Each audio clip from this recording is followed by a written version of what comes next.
The massive ship hung in space above Earth like a dark metal cathedral. Its hull stretched for miles, covered in spikes and weapon ports that glowed with menacing red light. Admiral Kethvar stood on the bridge, his crystalline body reflecting the starlight as he gazed down at the small blue planet below. "Another primitive world to add to the Empire," he said to his second-in-command, Lieutenant HFY. His voice rang like distant bells, the way his species always spoke. This should be simple enough. The usual display of power, then their surrender. The Zephyrian Galactic Empire had perfected this routine over 300 years. They would arrive with overwhelming force, demand immediate submission, and most species would bow within hours.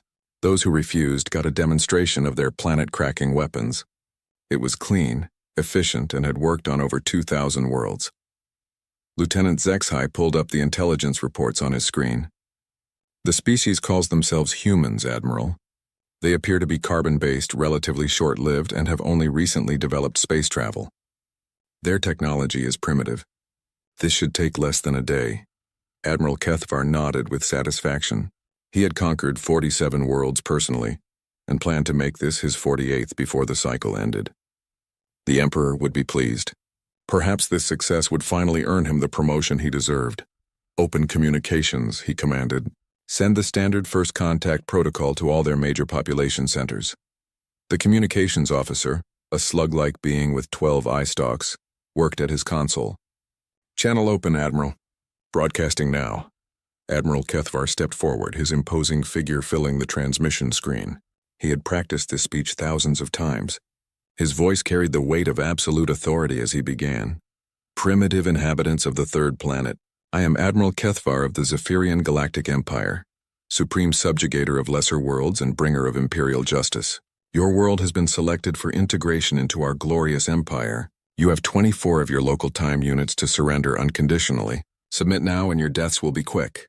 Resist and we will demonstrate why we rule 40% of this galaxy. This is your only warning." He cut the transmission and turned to his crew with confidence.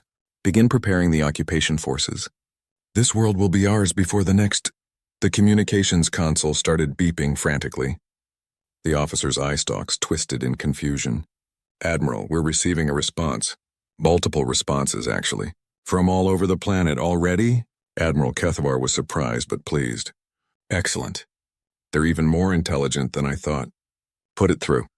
The main screen lit up with the image of a middle-aged human woman sitting behind a wooden desk.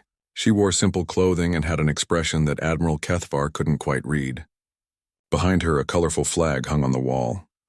"Hello there," the human said, her voice carrying an odd tone. "I'm Sarah Chen, Secretary General of the United Nations. We received your message, and I have to say—" She paused, and her face changed in a way that made strange sounds come from her throat. "I'm sorry, are you actually serious right now?" Admiral Kethvar's crystalline structure flickered with confusion. "Serious? I am the Admiral of the Zephyrian Galactic Empire. I do not engage in frivolity." The human's face contorted further, and more of those strange sounds escaped her. Other humans in the background were making similar noises. Wait, she said, holding up a hand. "Your actual job title is Supreme Subjugator of Lesser Worlds? Like that's what's written on your business cards." "I do not understand the meaning of business cards," Admiral Kethvar replied stiffly. "But yes, that is my official designation, earned through conquest and—" The human interrupted him with more of those sounds, louder this time. Behind her, the other humans were making them too, some so intensely they were holding their stomachs. "Oh my God," she gasped. "And bringer of imperial justice? Did you guys have a committee come up with these titles? Because they sound like someone's first attempt at writing a space opera." Lieutenant HFY leaned toward his admiral. "Sir, I believe the humans are experiencing some kind of physiological distress. Perhaps they're having seizures?" The human woman seemed to hear this. "Seizures? No, we're laughing. This is what humans do when something is really, really funny. And honey, this whole presentation is hilarious." Hilarious? Admiral Kethvar had conquered civilizations across 3 spiral arms of the galaxy, but he had never encountered this word in this context. The dramatic lighting, the spiky ship design, the over-the-top threatening voice, the human continued, wiping something from her eyes. "It's like someone watched every bad sci-fi movie ever made and thought, yes, this is exactly how space villains should act." The communications officer frantically checked his equipment. "Admiral, we're receiving thousands of additional transmissions from across the planet. Text, audio, video. I've never seen response volume like this." "Put some of them through," Admiral Kethvar ordered, though his confidence was beginning to waver. The screen split into multiple smaller windows, each showing different humans. They were all making those same strange sounds and showing facial expressions he couldn't interpret. "Dude, did you see the alien broadcast?" one young human was saying to another. "The guy literally called himself the Supreme Subjugator." "I'm dying." "I know, right?" the other replied. "And the ship looks like someone took a normal spaceship and just glued spikes all over it. What's next? Are they going to demand our surrender in the form of interpretive dance?" Another window showed an older human holding up a small device. "Okay, Internet, you're not going to believe this. The aliens just showed up and they're basically space Karens. Check out this response I'm sending them." Admiral Kethvar watched in growing bewilderment as the human typed something into his device. Within moments, the ship's communications array was flooded with similar messages. The translations came through simultaneously. "New phone, who dis? Sir, this is a Wendy's. We've been trying to reach you about your spaceship's extended warranty." 4-4. Surrender not found. Lieutenant Zexhai stared at his console in horror. "Admiral, they're sending us thousands of images. Strange images with text overlaid. I don't understand the purpose." The images flooding their screens showed cats in various poses with incomprehensible captions. Humans pointing at things with text saying, "Is this a threat?" Pictures of their own ship with annotations like, "When you order your Death Star from Wish," and POV. "You're trying to be scary, but you just activated humanity's comedy mode." Admiral Kethvar felt something he had never experienced in 3 centuries of conquest. Complete confusion. What are they doing?" The Secretary General was back on the main screen, though she was still making those strange sounds intermittently. "Look, Admiral Kethvar, can I call you Keth? Here's the thing. Humanity has a bit of a problem with taking things too seriously. When something tries really hard to be intimidating, we kind of can't help ourselves. We have to make fun of it." "Make fun?" "Yeah, it's like a defense mechanism, but also entertainment. We've already turned your speech into 17 different remixes, your ship into a meme template, and someone started a betting pool on whether your species evolved from angry crystals or disappointed geometric shapes." Admiral Kethvar looked around his bridge. His crew was staring at the screens in various states of confusion and horror. This had never happened before. In the Empire's entire history, no species had ever responded to first contact with, whatever this was. "You will submit to the Empire." He tried again, his voice reaching a higher harmonic frequency. "We have weapons that can crack your planet in half." The human nodded seriously. "Oh, I'm sure you do. Super impressive. Very scary. But here's our counteroffer." She held up a small card. "We'd like to invite the Zephyrian Galactic Empire to participate in something we call Meme Wars. It's like regular war, but instead of destroying planets, we try to make each other laugh until someone gives up. Winner gets bragging rights and a really nice trophy." What? This is Admiral Kethvar's crystalline form was actually flickering now, something that hadn't happened since his youth. "Also," the Secretary General continued, "and I mean this with all due respect, but you guys might want to get good before you start making threats. Your presentation could use some work. Have you considered a less spiky ship design? Maybe some warmer lighting? The whole evil overlord aesthetic is really 2019. The transmission ended, leaving the bridge of the Sovereign's will in absolute silence. Admiral Kethvar stared at the empty screen for a long moment. "Sir?" Lieutenant Zexhai ventured carefully. "Your orders?" Admiral Kethvar realized he had no idea what to do next. The Empire's manual for first contact scenarios was 3,000 pages long, but none of it covered what to do when the target species responded with something called memes and invited you to a war fought with jokes. For the first time in his military career, Admiral Kethvar was completely, utterly confused. 3 days after the disastrous first contact, Admiral Kethvar found himself in the most humiliating position of his long military career, asking for help. The Empire's Cultural Intelligence Division had sent their best operative, Diplomat Veltar, to figure out what exactly was wrong with the humans. Veltar was a Nexarian, a species known for their ability to blend into any culture and understand alien psychology. They stood 7 feet tall with blue-green skin and 4 arms, each ending in delicate fingers perfect for detailed work. Their large eyes could process 17 different spectrums of light, and their brain could hold and analyze vast amounts of cultural data. Your mission is simple, Admiral Kethvar explained as they stood in the briefing room. Study these humans, find their weaknesses, discover what makes them so strange, then report back with a plan to defeat them properly. Veltar nodded with confidence. They had successfully infiltrated 43 different civilizations. They understood the psychology of war, the nature of fear, and the cultural patterns that led to surrender. Humans couldn't be that different. I will depart immediately, Veltar said. Give me 1 week and I will have a complete cultural analysis ready for you. The shuttle landed in what humans called New York City. Veltar had studied the preliminary data and chosen this location because it appeared to be a major population center with significant cultural influence. They used their species' natural camouflage abilities to appear roughly human-shaped, though they kept their blue-green skin. The intelligence report suggested humans came in many different colors anyway. The first surprise came within minutes of leaving the shuttle. A small human child approached them on the street and said, "Cool costume. Are you supposed to be an alien?" Veltar, trained in maintaining cover at all costs, replied carefully, "Yes, I am. Costumed as an alien." "Awesome," the child said. Can I take a selfie with you? Before Veltar could ask what a selfie was, the child had pulled out a small device and positioned it to capture both their faces. The child's facial expression changed into something called a smile, and Veltar found themselves automatically mimicking it. "Thanks," the child said, then ran off to show the image to other humans nearby. Veltar made their first note. Humans appear to have no fear of alien contact. Possible cultural conditioning or extreme naivety. The second surprise came when they tried to find accommodations.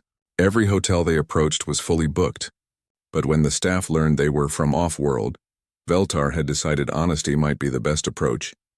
They were immediately offered free rooms, meals, and something called the Full Earth Experience.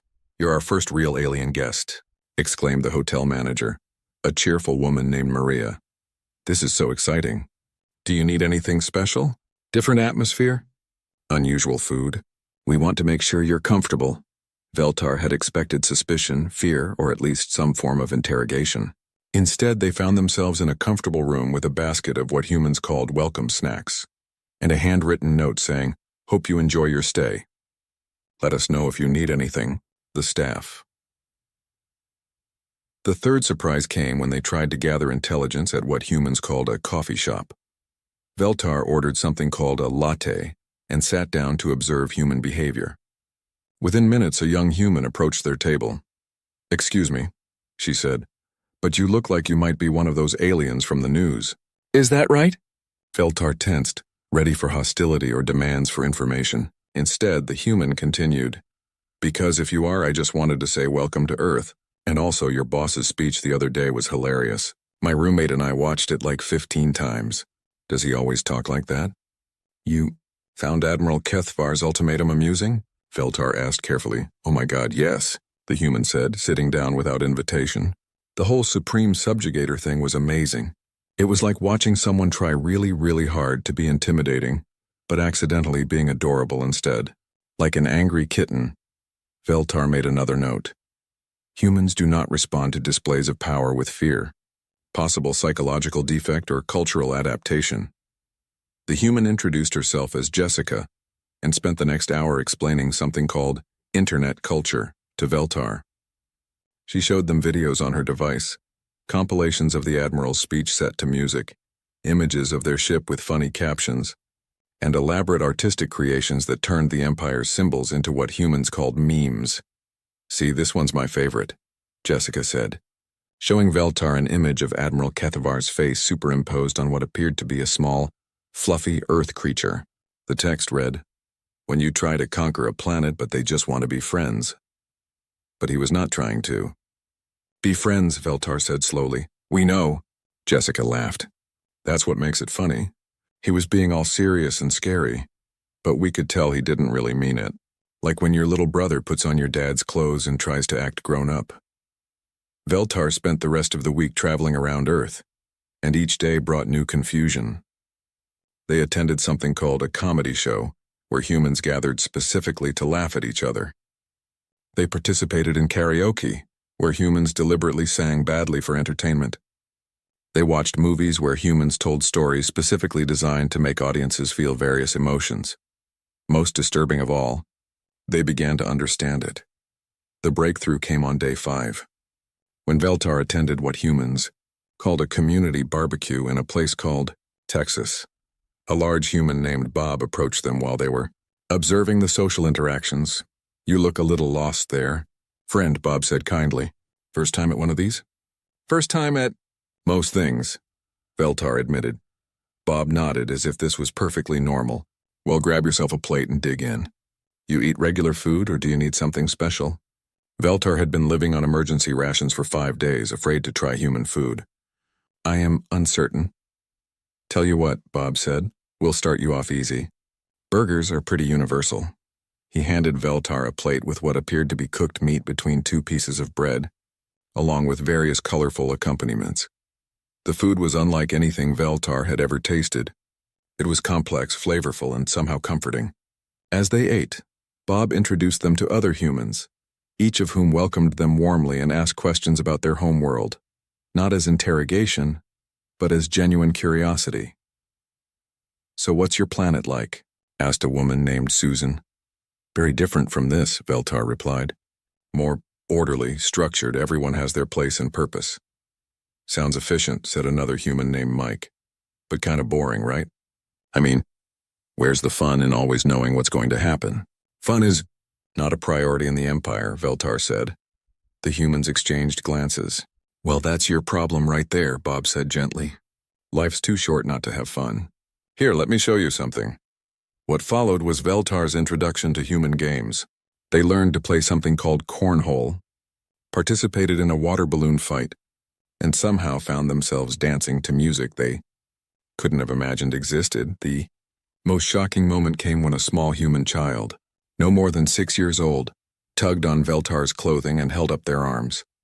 Without thinking, Veltar picked up the child, who immediately wrapped tiny arms around their neck in what humans called a hug. "I like you," the child said simply. "You're nice." That night, Veltar sat in their hotel room trying to write their report. Their hands shook as they began typing. Day 5 Cultural Analysis Report. "The humans have somehow convinced me to participate in something called karaoke. I do not understand why singing badly is considered entertainment, yet I find myself enjoying it." Further observation. Humans do not appear to fear the Empire because they do not understand fear as we do. They transform threats into entertainment, aggression into humor, and strangers into friends. They have no proper respect for authority, hierarchy, or military power. Recommendation. This species cannot be conquered through traditional means. They appear to be immune to intimidation and respond to hostility with kindness. This does not match any known psychological profile in our databases. Additional note. The humans have begun sending care packages to our ship. These contain various food items, entertainment materials, and handwritten notes welcoming our crew to Earth. Several crew members have requested permission to send thank you messages in return. I require additional time to complete this analysis. The humans are more complex than anticipated. Veltar stopped typing and looked out their window at the city below. Millions of lights twinkled in the darkness, each one representing a human going about their life. None of them seemed afraid. None of them seemed angry. They were just living. For the first time in their career as a cultural analyst, Veltar wasn't sure they wanted to help the Empire conquer anyone. The next morning brought another surprise. Veltar woke to find dozens of messages on their communication device. Somehow, humans had figured out how to contact the ship directly and were sending what they called care packages to individual crew members. The messages ranged from simple greetings to elaborate care packages. "Hi there, heard you guys might be homesick. Here's some Earth chocolate and a playlist of our best comfort music. Hope you like it. Sarah from Wisconsin." The emergency session of the Galactic Empire's High Command took place in the most secure chamber of the capital ship. Around the massive table sat the Empire's most important leaders, their various alien forms creating an intimidating display of galactic power. At the head of the table, Emperor Zorthak himself presided over the meeting, his ancient form wreathed in ceremonial shadows. The situation reports were devastating. 17 of our border worlds have requested cultural exchange programs with the humans, reported General Vexmore, his reptilian features twisted in disgust. They want to import something called comedy shows and pizza restaurants. 3 of our most elite terror legions have been caught watching human entertainment videos during duty hours, added Admiral Quintha. When confronted, they claimed they were studying enemy tactics. But surveillance footage clearly shows them making those sounds, the laughing sounds. Emperor Zorthak's glowing eyes dimmed with worry. And our forces at Earth? Admiral Kethvar, attending via hologram from his ship, looked deeply uncomfortable. Your Majesty, the situation is unprecedented. My crew's efficiency has dropped 40%, but not due to equipment failure or enemy action. They keep asking for coffee breaks and wanting to respond to human messages. Yesterday, I found Lieutenant Zexhai learning to play something called guitar, because a human child sent him one as a gift. The Emperor's form grew darker. This infection must be stopped before it spreads further. Director Grimthak, what does your analysis show? From the shadows stepped Director Grimthak of the Bureau of Cultural Suppression. If Admiral Kethvar was intimidating, Director Grimthak was terrifying. His species, the Void High, had evolved without the ability to experience joy, humor, or any positive emotions. They were perfect bureaucrats, efficient, humorless, and utterly dedicated to order. Grimthak stood 9 feet tall, completely black except for his glowing red eyes, and when he spoke, his voice sucked warmth from the room. The humans represent an existential threat to Imperial order, Grimthak said, his voice flat and emotionless. They possess a psychological weapon unlike anything in our databases. They transform hostility into friendship, fear into laughter, and authority into mockery. He activated a holographic display showing dozens of human creations. They have turned our symbols of power into objects of amusement. Our terror legions are now called edgelords. Our planet crackers have been renamed Cosmic Karens. Even Your Majesty's official portraits have been modified. The display showed Emperor Zorthak's ceremonial images with various human additions, funny hats, ridiculous expressions, and captions that made no sense but somehow felt insulting. I do not understand the meaning of these modifications, the Emperor said slowly. That is precisely the problem, Director Grimthak replied. Their humor operates on psychological levels we cannot comprehend. It bypasses our logical defenses and creates feelings, positive feelings that interfere with proper Imperial mindset. General Vexmore leaned forward. What do you recommend? Complete cultural quarantine, Grimthak said without hesitation. I propose the implementation of Protocol Omega Sirius. We establish a committee for the suppression of inappropriate emotional responses to inferior species, C series, and take the following steps.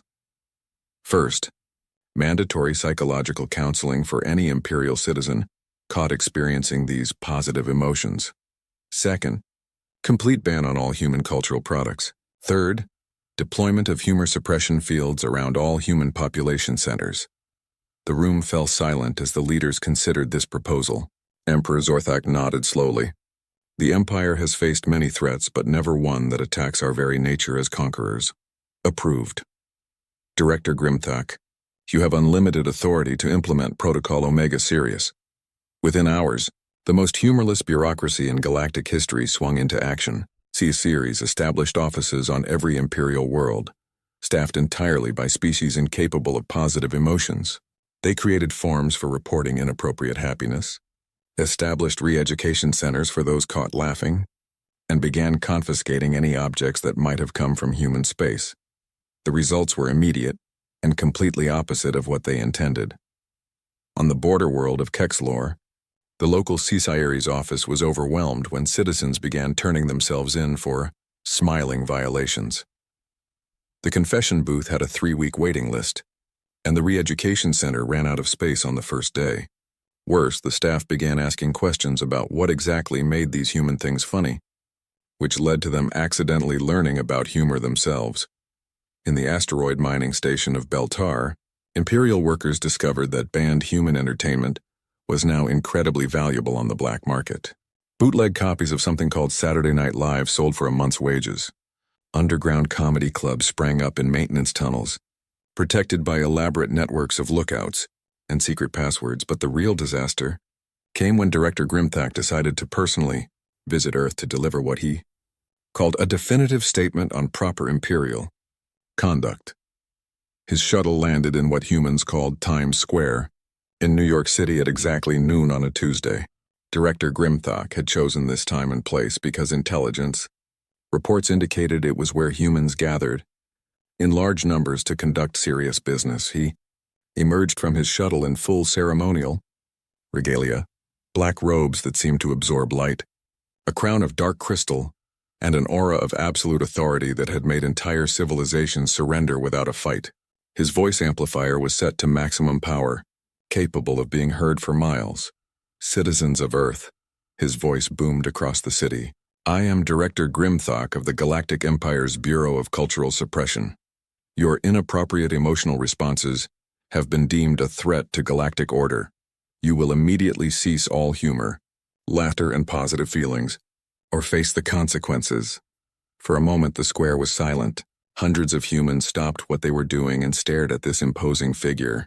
Director Grimthak felt satisfied. Finally, a proper response to Imperial authority. Then one human started clapping slowly, then another, then dozens. Within minutes, the entire square erupted in applause, whistles, and cheering. "Oh my God," someone shouted. "This is the best street performance I've ever seen. The costume is incredible," yelled another. "How did you make your voice do that?" Director Grimthak stood frozen as humans began approaching him with small devices, taking pictures and asking questions. His psychological training had prepared him for fear, anger, or resistance. It had not prepared him for enthusiastic appreciation. "Excuse me," said a young woman with bright purple hair. "Are you part of that alien invasion comedy troupe? Because this character is amazing. The whole Director of Cultural Suppression thing is hilarious." "I am not a character," Director Grimthak said stiffly. "I am a real representative of the Galactic Empire, here to stop your inappropriate emotional responses." The woman's eyes lit up. "Oh, you're staying in character. That's so professional. Here, let me get a selfie."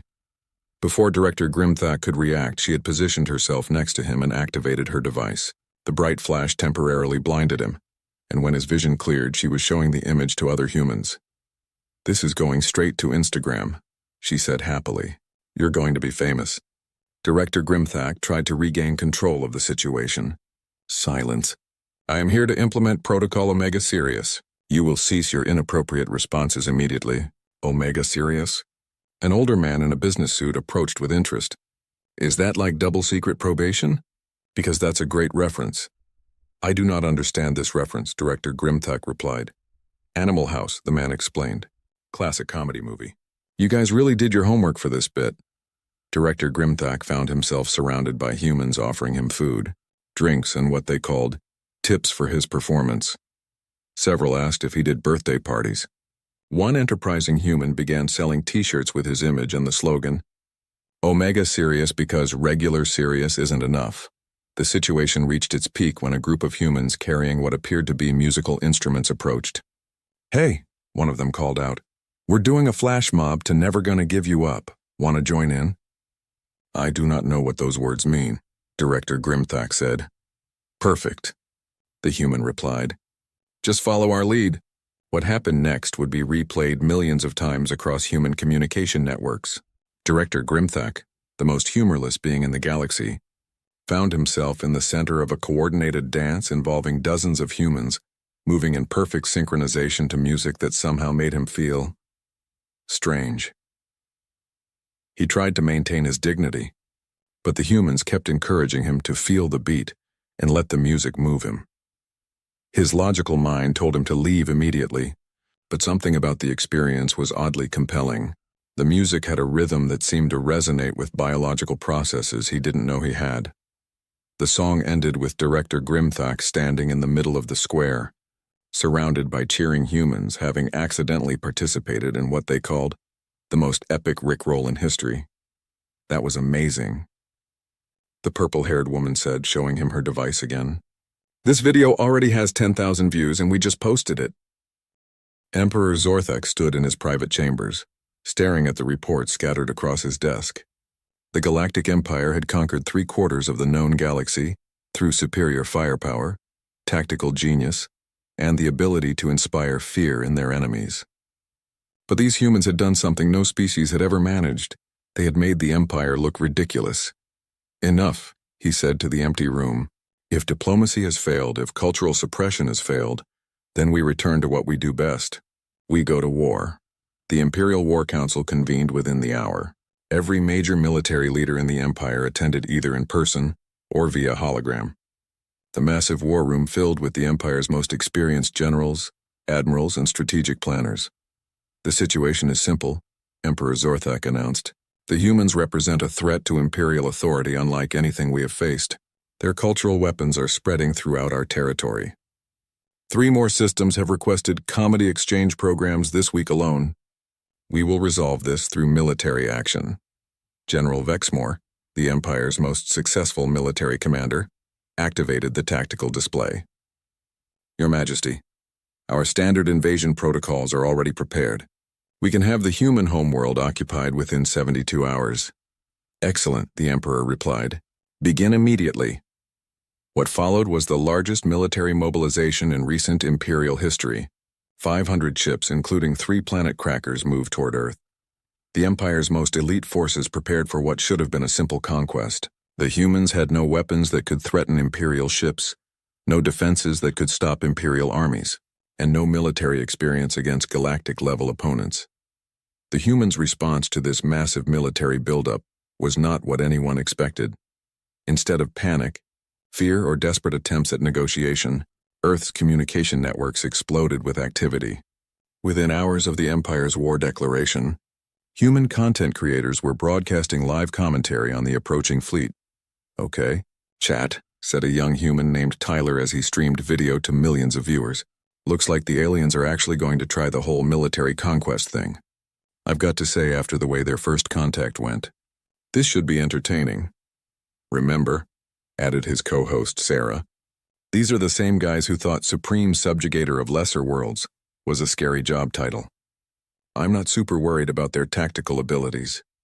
The Empire's Psychological Warfare Division, elite specialists trained to break enemy morale through terror, found themselves completely unprepared for humans who responded to their intimidation broadcasts with reaction gifs and sarcastic commentary. Citizens of Earth, General Vexmore announced in his most menacing voice, "Behold the power of the Imperial fleet. Your world will burn unless you surrender immediately."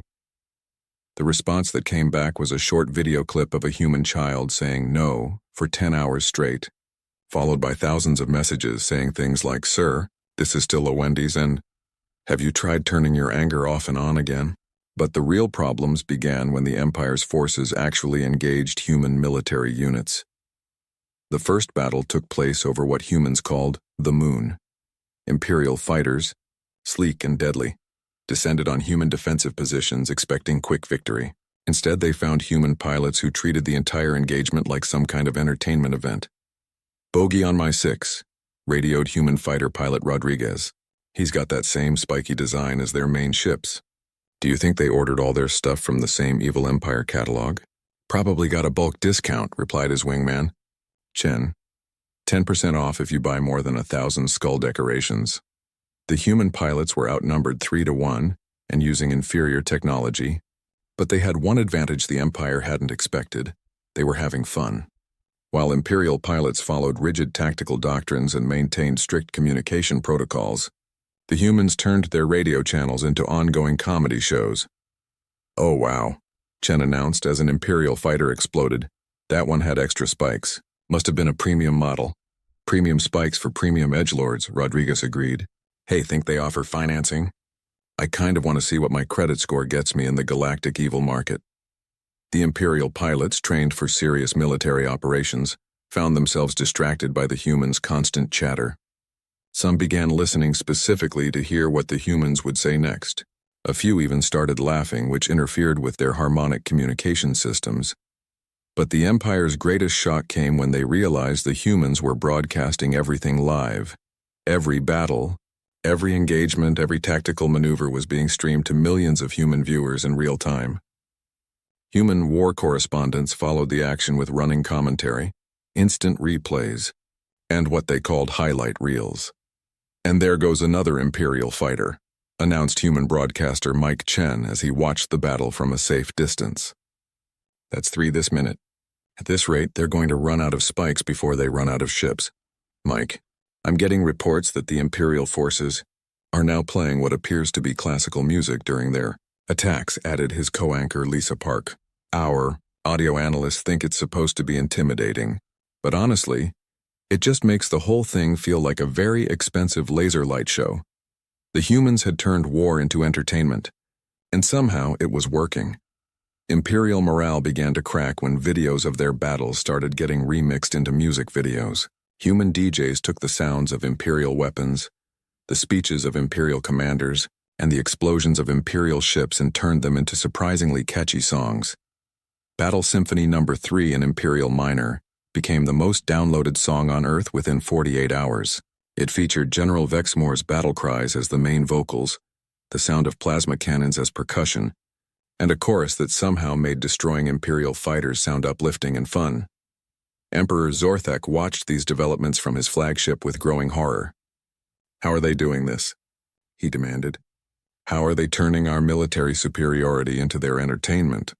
Admiral Kethvar, still stationed near Earth, provided the answer via hologram. "Your Majesty, the humans don't seem to experience war the way we do. They're not afraid because they don't believe we actually want to hurt them. They think this is all some kind of elaborate performance." "Performance?" The Emperor's voice rose to dangerous harmonics. "We have destroyed 3 of their orbital installations."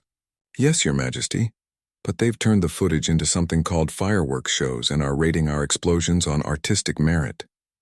The destruction of Station Alpha got 7 out of 10 for visual spectacle, but lost points for lack of color variety. The war reached its turning point during the Battle of Earth's upper atmosphere. General Vexmore himself led the assault, commanding the Empire's newest and most powerful warship. The humans had gathered their entire remaining fleet to defend their homeworld, a collection of ships that looked primitive and mismatched compared to Imperial technology. The battle should have been over in minutes. Instead, it turned into the galaxy's first live-streamed military defeat. "Ladies and gentlemen," announced human broadcaster Sarah Kim as she watched from a press ship, "we are witnessing something unprecedented. The Imperial forces are using their full tactical playbook: synchronized attack patterns, overwhelming firepower, psychological intimidation. It's textbook galactic conquest. And yet," added her co-host David Wong, "somehow they're losing to a bunch of humans flying ships held together with determination and what appears to be actual duct tape. The problem wasn't that human technology was superior. It wasn't. The problem was that humans approached warfare with the same attitude they approached everything else, as an opportunity to be creative, unpredictable, and entertaining. While Imperial forces followed logical attack patterns, human pilots tried things like spelling out rude words with their flight paths, creating formation patterns that looked like Earth animals, and using their escape pods as impromptu comedy venues. "Attention, Imperial forces," broadcast human Captain Martinez as her ship was surrounded by enemy fighters. "This is Captain Martinez of the Earth Defense Force. Before you destroy us, I just want you to know that your attack formation looks like a flower. A really angry flower, but still pretty." The Imperial pilots, expecting defiance or pleas for mercy, had no idea how to respond to compliments about their tactical formations. The battle ended when General Vexmore's flagship, the pride of the Imperial fleet, suffered what the humans called catastrophic comedy failure. A combination of human technical improvisation, unexpected tactical creativity, and what appeared to be pure luck resulted in the massive warship losing power and drifting helplessly in space. "And there it is," announced broadcaster Sarah Kim as the Imperial flagship went dark. "The Empire's greatest warship has been defeated by what our military analysts are calling aggressive friendship and weaponized enthusiasm. General Vexmore, floating powerless in space with his ship dead around him, received an incoming transmission from the human fleet. He expected demands for surrender or threats of destruction. Instead, he got Captain Martinez's voice, cheerful and concerned. "Hey there, General. Looks like you're having some technical difficulties. The coffee conversation between General Vexmore and Captain Martinez, broadcast live across both human and Imperial communication networks, lasted 3 hours and changed everything. It started when General Vexmore, sitting in the human ship's mess hall with a cup of something called Colombian Supreme, asked the question that had been bothering him since the battle ended. Captain Martinez, he said, his reptilian features still showing confusion, "Why are you not afraid of us?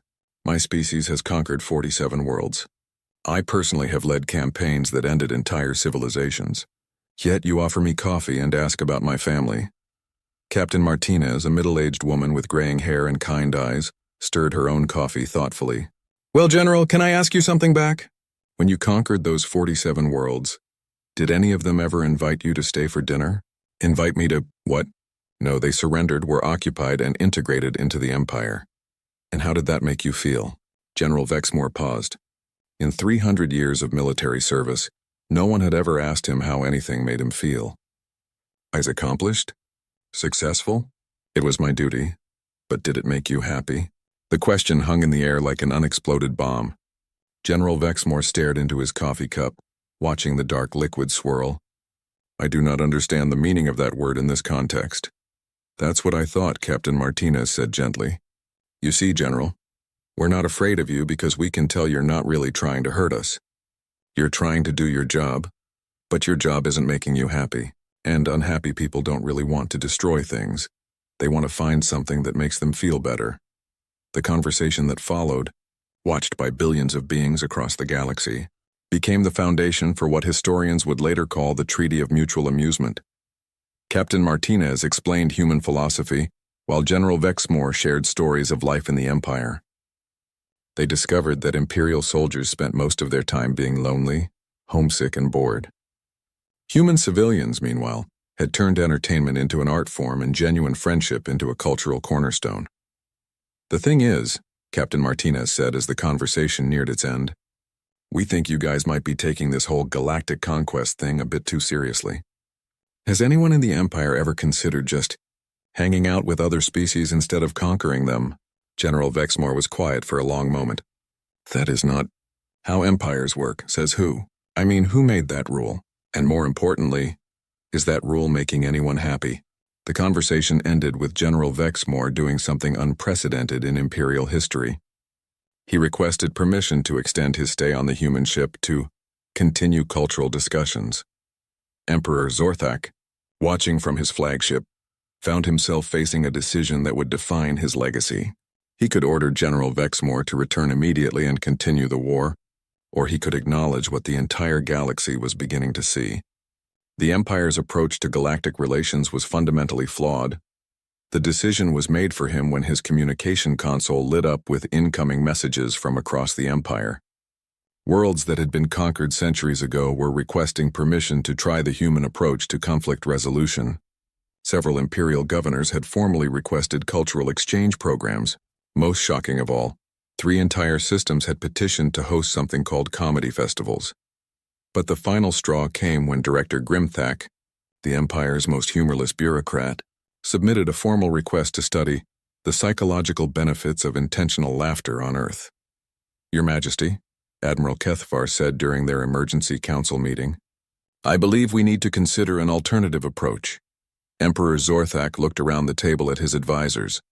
These were the beings who had helped him build the largest empire in galactic history.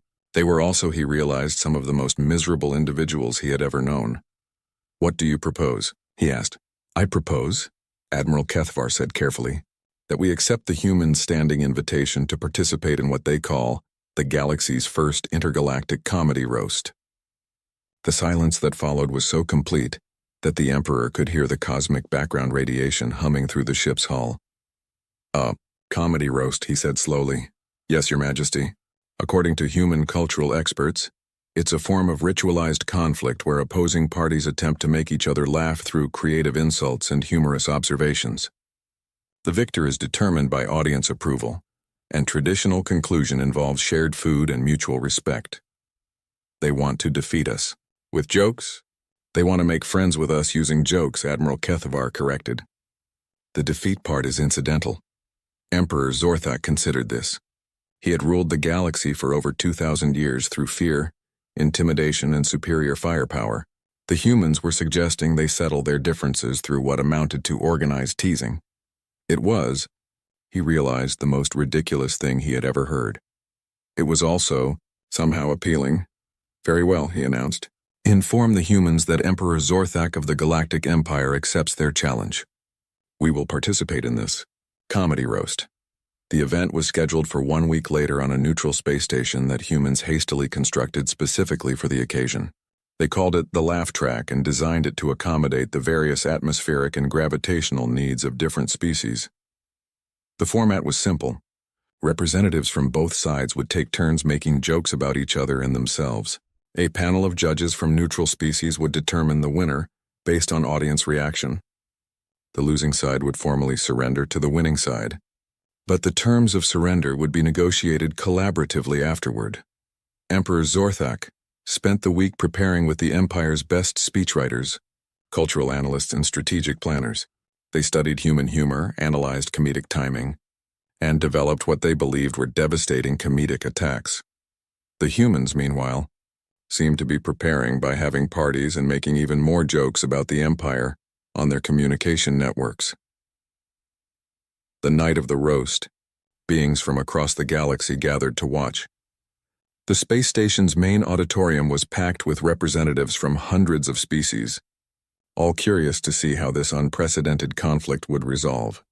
Emperor Zorthak took the stage first, his imposing figure drawing respectful silence from the audience. He had ruled the galaxy for millennia and commanded fleets that could crack planets. But as he stood at the podium looking out at thousands of beings waiting for him to be funny, he felt something he hadn't experienced in centuries: nervousness. "Citizens of the galaxy," he began, his voice carrying its usual authority, "I stand before you tonight not as a conqueror, but as someone who has recently learned that my empire's customer service ratings are surprisingly poor." A few chuckles rippled through the audience. Encouraged, the Emperor continued. "The humans have pointed out that our official slogan, 'Submit or Die,' may not be the most welcoming message for potential new members.